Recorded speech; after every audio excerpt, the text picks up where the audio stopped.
So, welcome to day 2 of the Sugar Cravings Challenge. I'm so grateful to have you here again. And really, my goal is for each and every one of you to close out this challenge and really know where sugar is playing a role in your life. Like, are you craving it all the time? Are you addicted to it? Are you living on it for energy? Like, what does that look like for you? Because every single one of us gets to figure out where and what amount of sugar that we need to actually function every day for our body. Does that make sense? So drop a yes in the chat if that makes sense. And it's truly individualized. It is not something that just I can say, Meredith, you need 100 grams. Shannon, you need 140. Christine, you need 80. Like, I can't do that. We have to figure out what works for you as an individual and what sustains your energy. And then, like we talked about yesterday, it's that balancing of the macronutrients. So you need insulin for starches and veggies and protein.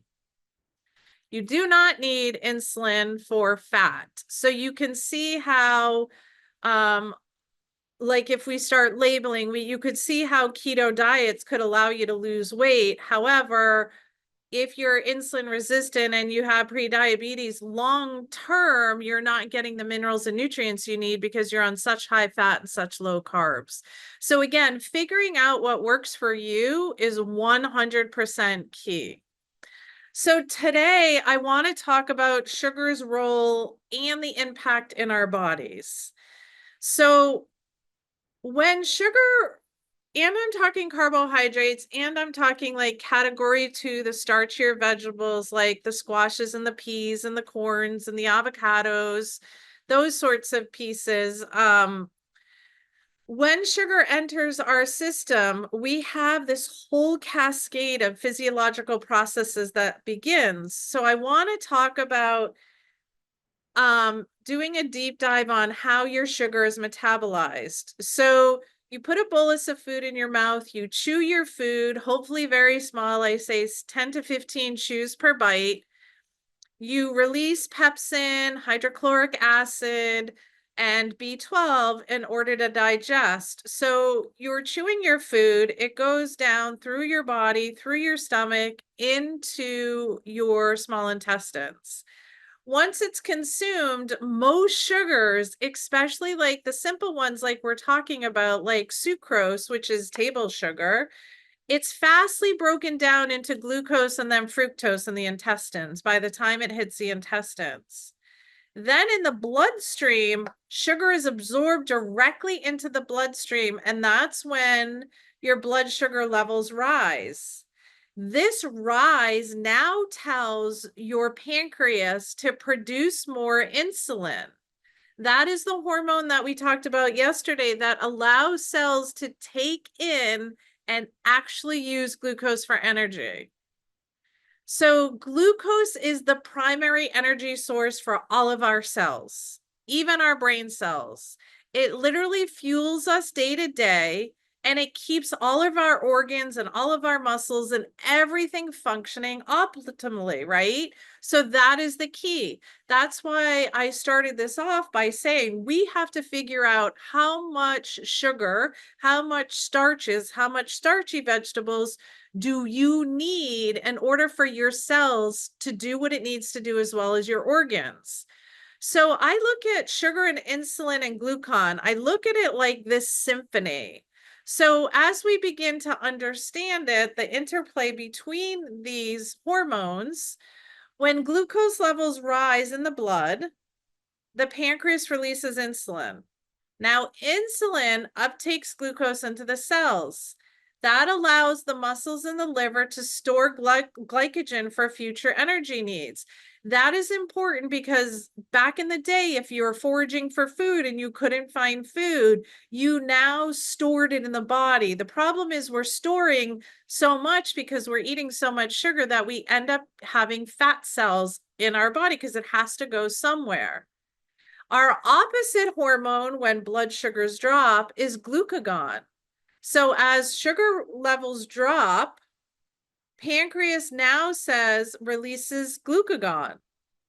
And that signals the liver to convert stored glycogen, which is a glucose, that's the backbone of it, to help raise your blood sugar levels so that you can function. It makes sure that the brain and all your organs get that energy that it needs between meals, during, or for physical exertion, for you to move your body, right?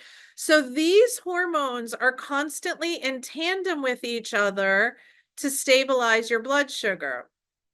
When we're consuming excessive amounts, that can truly upset the balance. That can lead to low blood sugar, high blood sugar, then insulin resistance, and eventually pre-diabetes into diabetes. Because our sugar has to be balanced in order for our body to function. Are you guys getting that? I just want you to understand how this works in the body, because some people are visual, some people are audio. I'm trying to paint a picture here. So why is that important? We talked a little bit about cortisol yesterday, and cortisol should really only be used when we need to run from that saber-toothed tiger, or there's a car coming at me and I need to get away. However, we're living on our sympathetic nervous system continuously and pumping cortisol out. So if we consume high levels of sugar and we have this surge, our body thinks it's like in a fight or flight response. That can give you some of the symptoms that I say that are sugar related, but you're thinking it's emotional related, where it's anxiety, irritability, like a fast, rapid heartbeat, like nervousness. That's your stress response, because truly that should be used so that all your energy goes to your body and you can get away from that bear, right? So the body will begin to release cortisol in response to stress and elevated blood sugar levels, because the body thinks it's in an emergent state. So if we run on constant high cortisol levels because we're constantly pumping sugar into our body, then what's going to happen, what we talked about yesterday, is the impairment of the immune system. Your blood sugar can drop at night and disrupt your sleep patterns. It has to store somewhere, so it's going to start storing into fat cells because your muscle's like, I don't need it anymore. And I know I spoke to somebody in the upgrade room, the VIP room yesterday, about high cortisol. That's a sugar problem. It's not a fat problem. We've not been told the truth about that. So what happens is sugar is going to start converting into fat because it's got to go somewhere. So when we have more glucose than the body actually needs, and glycogen storage capacity in the liver is already at its max, the muscles have everything they need. Now we're going to start putting glucose into fat. And that's how you end up, I think, as individuals, with fat in areas that you don't want them. So this newly formed fat is then distributed and stored in fat cells throughout the body. So if we continue to be consistent with the overconsumption of like that sugar, that's where we're getting the increased weight gain and the increased obesity. Does that make sense? Like, I'm trying to make it super simple for you. It's like what I call that symphony dance between insulin, glucagon, and cortisol. And it's so important to understand, because so many people don't understand that all these triggers can happen metabolically in the body. And it's not that you just need to stop eating sugar, or you need to stop eating rice, or stop eating pasta, or it's like you've got to figure out what works for you. From that system, if we end up with prediabetes or diabetes, now we're looking at one of the big factors, which is cardiovascular disease and sugar. So remember, we've got the heart, we've got all the blood vessels, our heart is pumping, it's circulating blood throughout the body, it's giving oxygen to our whole system, it's allowing nutrients to get into the tissues, and it's even removing waste products through the venous system when we don't need it, meaning like the toxicity. So if we have too much sugar, we can end up with heart-related diseases. So how can sugar impact heart disease? Because heart disease is one of the #1 killers in America. So the first thing that we think about is too much sugar. I said yesterday that the body is on fire. It's on fire when we have too much sugar. On fire to me is inflammation. The body's so acidic. And so this increases inflammation in the body. So chronic inflammation and chronic sugar can lead to the development to atherosclerosis, which is plaquing buildup inside the arteries. I'm sure many of you have heard like people have to take Eliquis or they have to take different blood thinners because they have a risk for high cholesterol. And we're concerned that a cholesterol plaque can be released. And, you can have a TIA, which is basically a stroke. So this is like all sugar related. And over time, if you get plaquing on the arteries, like all these little plaques end up along the arterial wall, what happens is we get restriction. When we get restriction, we don't have enough blood flow, through the heart. And this is where we can increase our risk for heart attacks and or strokes. So this inflammation can actually make the plaques unstable, and that can lead to more potential blockages. Every time I turn around, I hear so many people are, having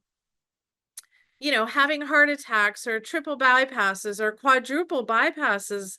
Yes, it can be genetic, but it also can be the food and the nutrition that we're eating. And one of the key pieces is that we really need to figure out, like, how do we reduce this so that we don't end up with cardiovascular disease? The other piece with cardiovascular disease that I see a lot, especially if you're getting the narrowing of the arteries and potential blockages, high sugar intake can increase your blood pressure. So that excessive sugar from sugary drinks can reduce the size of your blood vessels, which makes it harder for your heart to pump and to pump blood all the way around. And so that is leading to increased blood pressure. So what is increased blood pressure? Hypertension. That's a major factor for cardiovascular disease. And that again can lead to heart attacks, strokes, and even congestive heart failure if you can't circulate the blood. And the other thing is if you have decreased circulation, if we think about it physiologically, then we're not getting all the nutrients that we need to the body when we need them. It's a slower process. So hopefully this is making sense. I'm really trying to narrow it down, but I also really want you to see how we are, especially in the US, ending up with all these diagnoses that could be truly toxic and sugar related. The next one that I want to talk about is triglycerides and cholesterol, which is going to relate to the cardiovascular disease. If we have excessive sugars, especially fructose, we're increasing the production of triglycerides. Triglycerides come out of the liver and they end up in the bloodstream, and they are often the ones that are elevated in atherosclerosis, the plaquing, and that's going to increase your risk for heart disease. So if we have elevated triglycerides, then we have a low HDL, which is our good cholesterol, and a high LDL, which is our cholesterol that's not good for us. And we look at that makeup of that lipid profile, which I see quite consistently at the clinic. That picture, high triglycerides, low good cholesterol, high bad cholesterol. We can also look at ApoB. We can look at so many other ones, LDLC and whatnot, but that general idea, that profile, I get nervous because then I know that that person sitting in front of me has a risk for heart disease. The other piece with the heart disease is obesity, overweight. So that excessive calorie intake from sugars can increase weight gain, can lead to obesity. And that sort of sugary foods that one may be eating with lack of essential nutrients it's not giving you that feeling of satiety. You're not able to actually feel full. So that is a risk factor for cardiovascular disease. You're eating these empty calories. That extra weight is putting the strain in the heart. Usually it's in our lower area, especially for men around our abdominal area. That makes the heart work harder. And so that can also be a risk factor for diabetes and other cardiovascular diseases.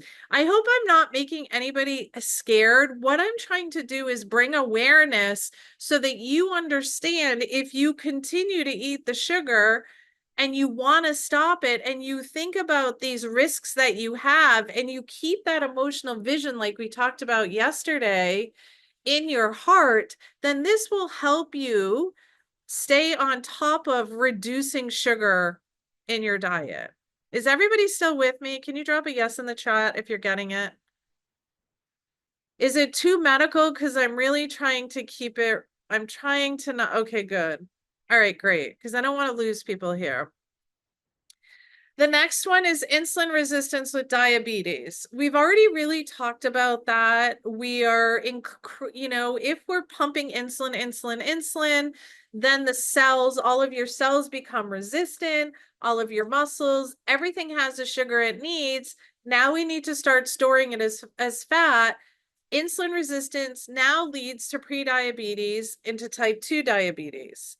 So if you have diabetes, which I get nervous when patients are like, yeah, I just have diabetes. I am just like, holy cow, it's not okay. This cardiovascular disease can cause high blood sugar levels over time. And guess what? With all those high levels of sugar, it can eventually damage your arteries and then contribute to the plaque formation like we were just talking about. So you can also damage the endothelium, which is the tissue in the inner lining of your blood vessels. And if you damage that lining, that is going to reduce your nitric oxide, and it's going to which nitric oxide helps your vessels relax. It's not able to do that because what's going to happen is it's what we call vasorestriction. It's going to constrict and it's going to decrease your blood flow. It's going to increase your blood pressure.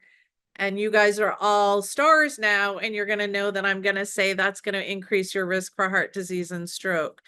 So over time, this excessive sugar can have so many effects on the cardiovascular system. So we talked about inflammation, we talked about high blood pressure, we talked about obesity, we talked about prediabetes, diabetes, we even talked about high cholesterol, and your waist to hip ratio, you don't want greater than 1. So if you begin to reduce sugar, that's going to be the essential step in like protecting your heart, like where your love is, connecting this connection here and your overall well-being. Now I want to go to the kidneys. Most people leave the kidneys out when they're talking about sugar, but the kidneys are really responsible for filtering blood, removing your waste products, and actually balancing your electrolytes, and they actually also help you with blood pressure. So their function is truly tied to so many processes that are sensitive to changes in blood sugar levels and inflammation. So high sugar can also have a profound effect on the kidneys. And I'm sure that many of you heard like, oh, they're on dialysis or they have chronic kidney disease because of diabetes and their kidneys can shut down. But we could live with one kidney, and we can justify this all day long, but holy cow, sugar and inflammation impact the kidneys just like they do everything else. However, the piece is these organs that are inside our body, we can't physically see what they're doing. We only know that we're seeing a challenge because I'm looking for them. I'm looking at GFR, I'm looking at creatinine, I'm looking at clearance, like I'm looking at this on patients. But if you don't know that you have prediabetes or diabetes and you're one of the 31 million people walking around undiagnosed, do you think that you might think you don't have a kidney issue because you wouldn't know, right? So some of these are what we call they're hidden and they're silent and you don't know it's happening because there's no symptom until it's too late. But over time, chronically high blood sugars from diabetes will damage these little tiny vessels that are in the kidney. And over time, these vessels cannot efficiently filter like they're supposed to. And then you end up with harmful substances. So, what can begin to happen over time? Now, this is long time, this isn't right off the bat, but eventually the kidneys can start to leak essential proteins. And so you'll start to see proteins in the urine. Proteinemia is what it's called. And we start to see it in the urine. And then we go, holy cow, the kidneys are now kind of breaking down. And now you're in advanced stages of diabetic nephropathy. So this can actually long term, remember long term, I'm not here to scare you, but this can lead to kidney failure like we talked about. And maybe just be on dialysis the rest of your life. But I'm not sure about you. I want to live my life and I want to be as healthy as I can. So as the kidneys begin to overwork, then they can't filter the blood like they're supposed to. And same sort of factor with the kidneys. It's this systemic inflammation with all this sugar, which can affect the kidneys. The other piece that people don't think about as well is kidney stones. So high sugar intake can be, I'm not saying always, these are all can be's, and there's always sort of factors that we're dealing with, but can lead to urine calcium and decreased urine volume.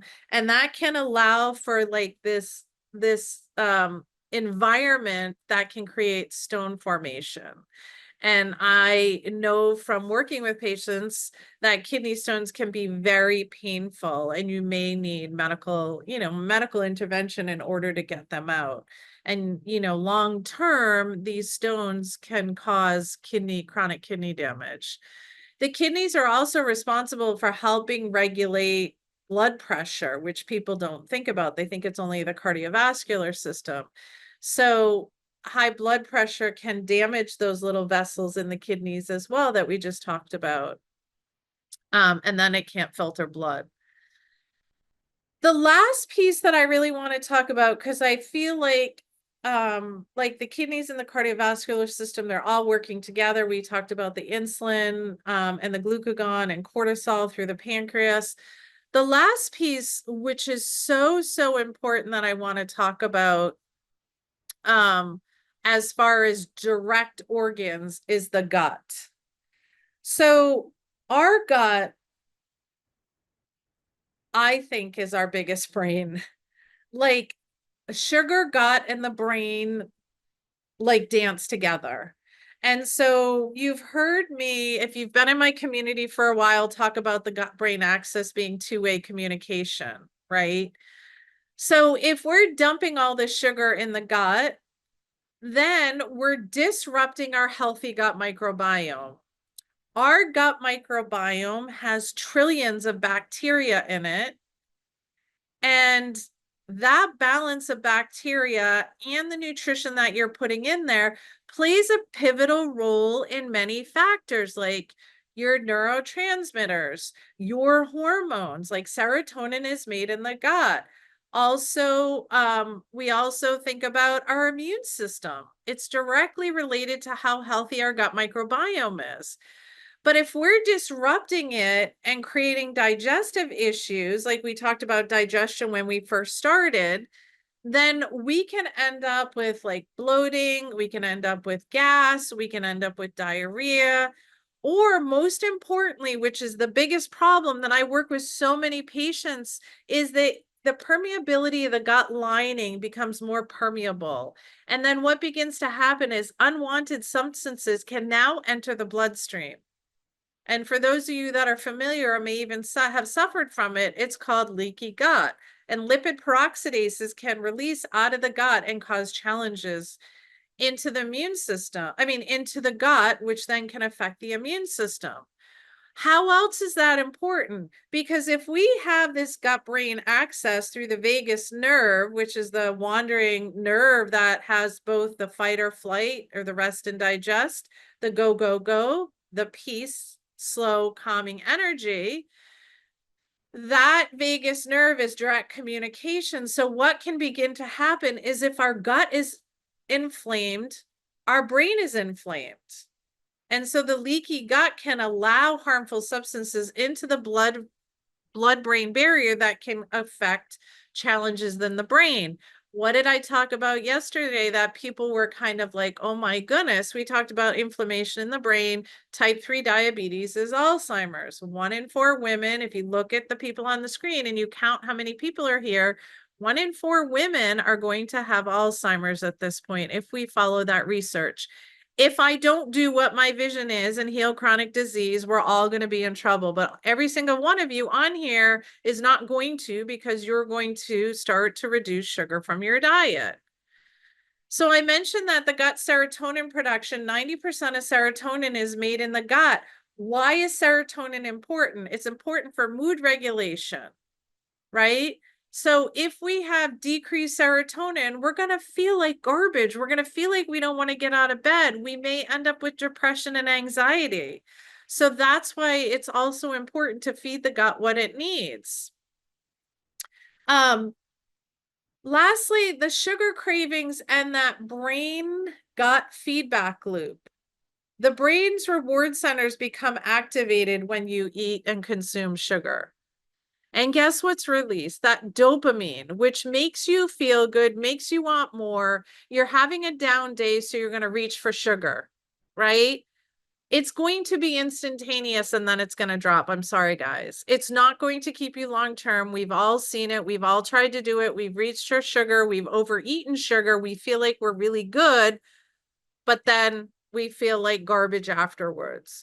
So you want certain gut bacteria to not thrive on sugar, because we don't want to now send signals to the brain that says you need more sugar, you need more sugar, you need more sugar. We are, from the outside world bringing into the inside world, creating this feedback loop where the brain wants more sugar. It craves more. And so it's like, you need more, you need more, you need more. So over time, these sugary foods are going to disrupt your gut microbiome. And then you're going to actually kind of think like you're crazy. And I know some of you probably think like, that's why I call this sugar cravings, right? Because it's true. Because that dopamine hit, that feel good, it's instant. Like if I just eat that candy bar, or I just eat that Reese's peanut butter cup or whatever that is, I'm going to feel better. But how many don't feel better? Drop a me in the chat. Like, you're putting all these things into your body and then you feel bloated. And then you're just like, you're going back to that negativity. Like, Dr. Donahue, I failed again. Remember what I said to you yesterday? It's not failure. Every day is day one, or just get on track the next meal, right? Because the other thing that can begin to happen if we talk about Alzheimer's and forgetfulness, but before we end up there, we're going to have cognitive impairments, right? So we're going to end up with this high sugar consumption. We're going to get gut imbalances, and then you might have what we call a foggy brain. So this insulin resistance begins to affect our brain health. And so that's where we start to see memory associated issues and then the greater risk for neurodegenerative diseases. So is everybody still with me at this point? Okay, great. Okay, good. This is great. Is this good? So that everybody understands what's going on? The other piece that we talked about yesterday, is sugar and sleep. I just talked about it like briefly. So sleep is so important for you to get to heal your body. It plays such a pivotal role in your emotions, in your cognition, and in your physical well-being. But the food that we drink and consume, especially for doing high doses in sugar, it can influence our sleep in so many different ways. So what could happen is if we consume high foods and sugar, especially before we go to bed, we can get that rapid spike in blood sugar, and then we might get a sharp drop of sugar in the middle of the night. That's what I call your sugar crash. That rapid decline is going to wake you up. Adrenaline and cortisol is going to kick in because your body's like, emergency, emergency, emergency, emergency. And now you're now become alert, and now you're getting uninterrupted. You're getting, sorry, interrupted, not uninterrupted, interrupted sleep during the night. So that high sugar piece can just drop you. And that's why oftentimes I'll have people wear a continuous glucose monitor to bed, like we talked about yesterday, because people can see when their sugar spikes or drops. And when they wake up, they can correlate it to what actually happened. So that was one of the best devices that I even use it on people that have depression, anxiety, irritability, so that we see what's going on. If we're looking at tryptophan and serotonin, after this sugar-rich meal, our body, right, we're going to release insulin. It's going to help absorb the excess glucose into the bloodstream. It's going to promote absorption of amino acids into all the tissues, but not tryptophan, which is the precursor to serotonin. It has a different absorption process that increases the concentration of tryptophan in the blood. So if you have elevated levels of tryptophan, this can lead to increased serotonin production in the brain. Remember, serotonin is a neurotransmitter that promotes the feelings of well-being. However, this effect is transient. So over time, consistent high sugar intake can reduce to lower levels of serotonin. That can also disrupt your sleeping, your waking, your sleeping, and give you interrupted sleep in the evenings. The other piece is the circadian rhythms. That's our natural body's sleep cycle. So say our cortisol is here. It's part of our circadian rhythm. It starts to drop off. Then we have a blip, drops off cortisol, then melatonin kicks in over here. I want you to see my hand over here. The melatonin kicks in and your body's like, oh, I get to go to sleep. If we're altering that circadian rhythm, then we have a difficulty in falling asleep. And that's why cortisol and sugar is so important to get in check when we're looking at our circadian rhythms and we're looking at disrupted sleep. Oftentimes, I will be honest with you, as we start to get people's macronutrients in place and they're eating fats or proteins before bed, they're not having that sugar spike. So they're actually able to sleep more soundly and they're waking up rested. Chronic high sugar intake, again, is risk for developing sleep apnea and truly insomnia. So sleep disorders are going to affect the quantity of sleep, but also the quality. It's going to affect both of them. And then poor sleep can lead to daytime fatigue. You can't think as clearly as you want to. You could have mood disturbances, which is anxiety, irritability, depression, and other health issues. Because the truth is this energy peaks and valleys of sugar, and that crash when the sugar level plummets, that is waking you up. So while an occasional sugary treat before you go to bed is fine here and there, I would be conscientious of how much sugar, and or remember, alcohol is a sugar too. People think they sleep better by drinking alcohol. They don't.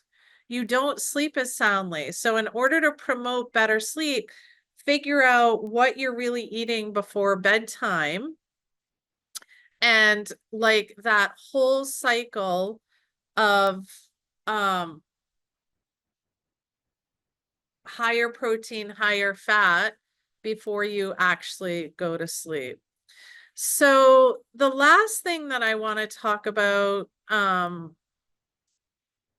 is, I kind of already talked about this, but really how sugar, moods, and emotions really are disrupting you. That energy crash that you're having, if you have a high amount of sugar and released all the sugar, I keep repeating this so that you get it. The sugar goes into the bloodstream.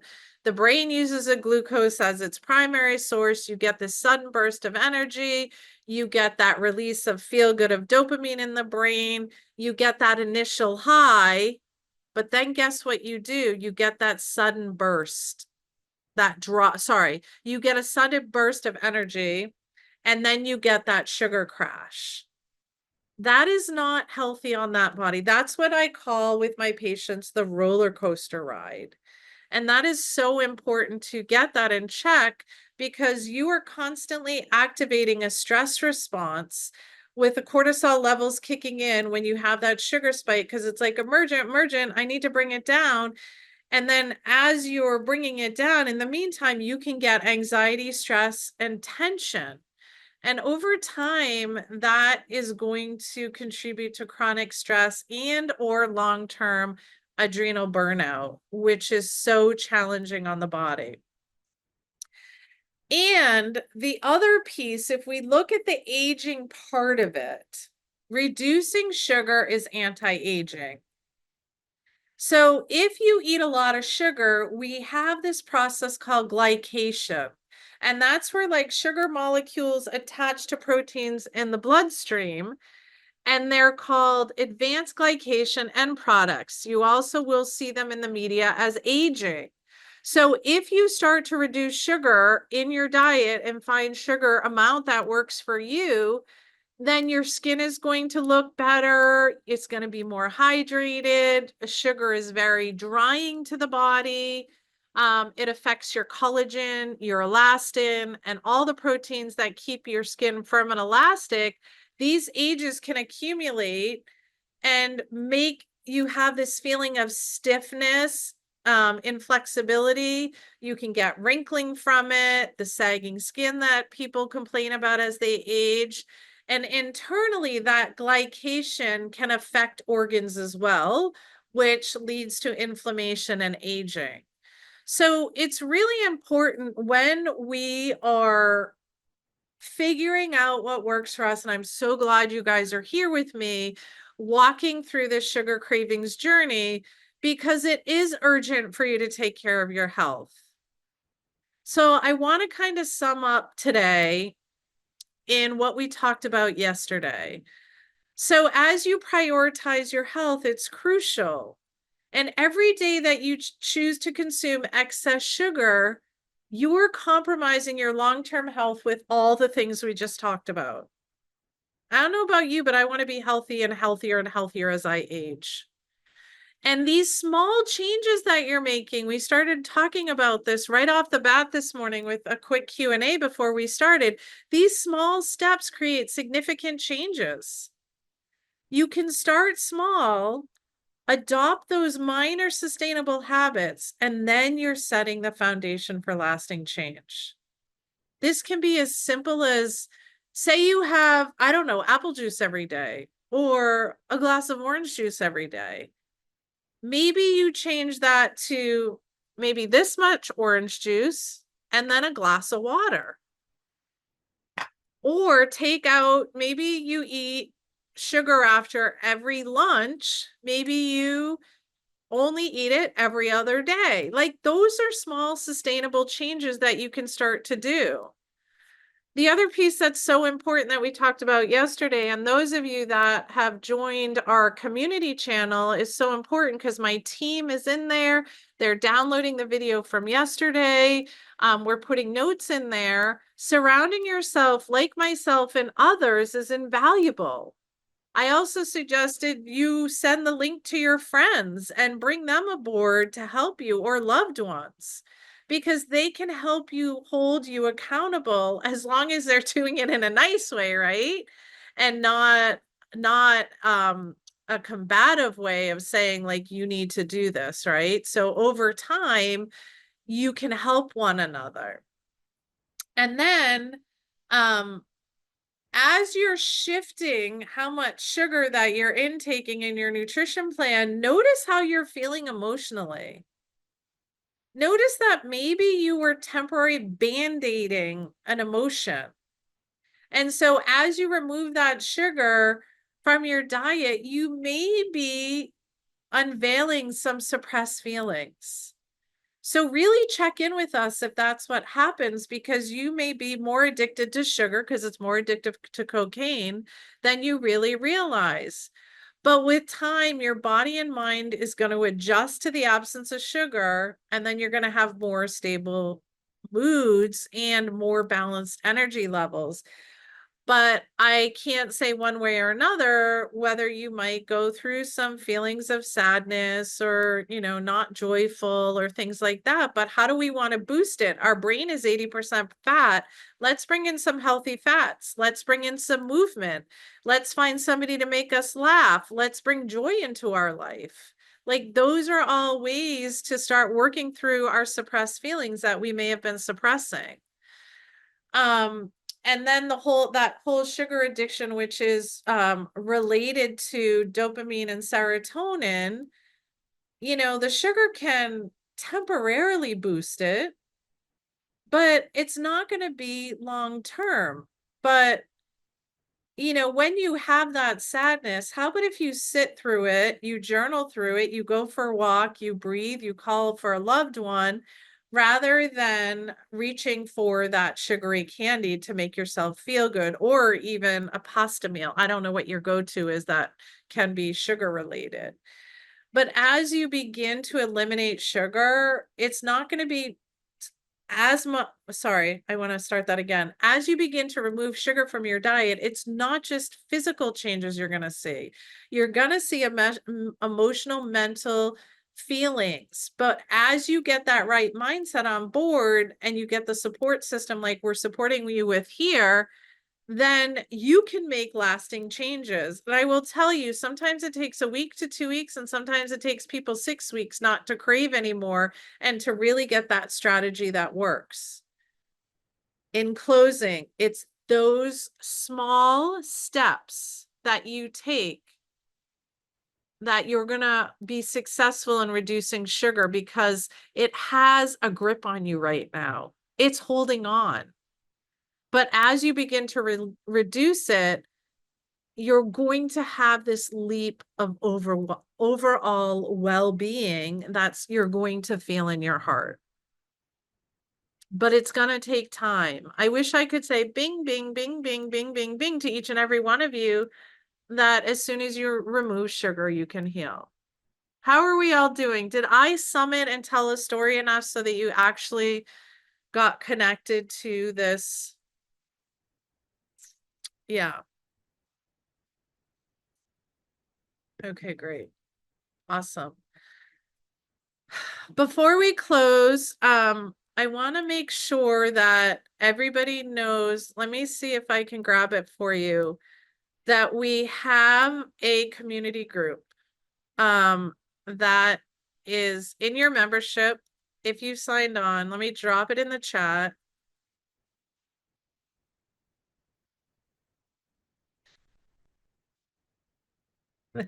Don't ask me to repeat it. You're awesome, Meredith.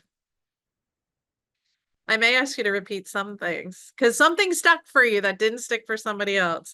So that is the membership. That is the community that I'm super excited that my team has built so that we can walk with you. So you're not squirreling on social media and like, oh, wait, what did this person say? What did this person say? And we're ping, ping, ping. My goal is to get you guys connected so that you have support, because in my heart, you guys can all heal. You have that ability to step in and truly, truly heal. And then for those of you that are in VIP, I apologize. Yesterday, the Accelerator Wellness, we did have a little hiccup, as I did getting on today as well.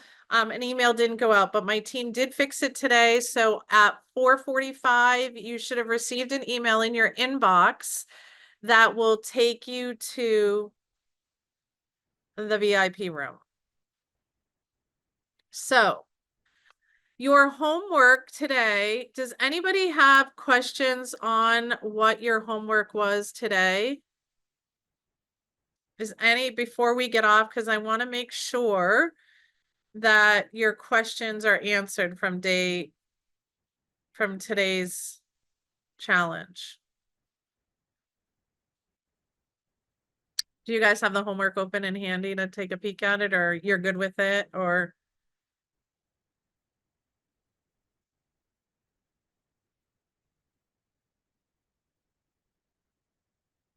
No questions?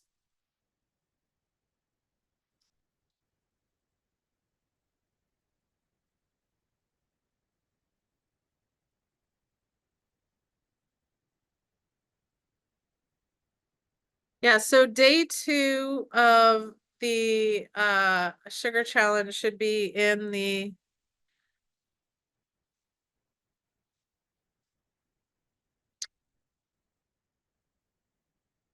homework, whoever Rajets was, that was emailed to you. Did you get day 2 in your email? Everybody should be getting an email at 6 a.m. Eastern Standard Time. It should have been in your email. The homework from yesterday was I wanted you to do a diet diary and really start to track.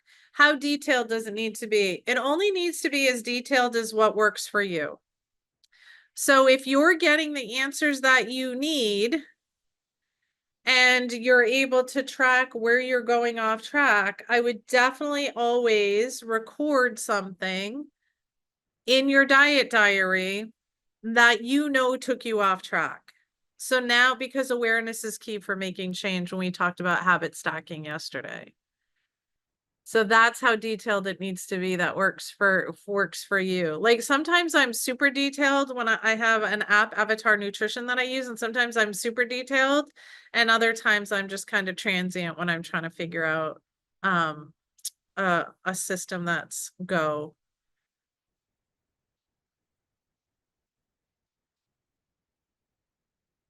Yes, meal planning. Meal planning and meal prepping was for today, and that was a reflection of what we did yesterday from the macros. So that would be day 2. The recording is actually my team put it into the community. So Wendy, did you get that community link above? You want to join that, and that's where the replay is from yesterday. It got dropped into the community. You are welcome.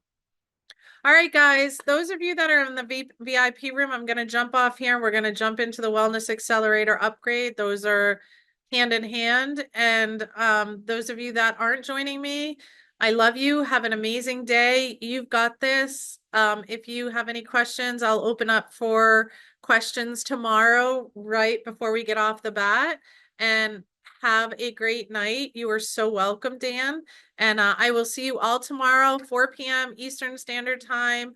Look for your homework. It's in your email so that if you have any questions tomorrow, then I will answer them. All right, guys, have a wonderful evening.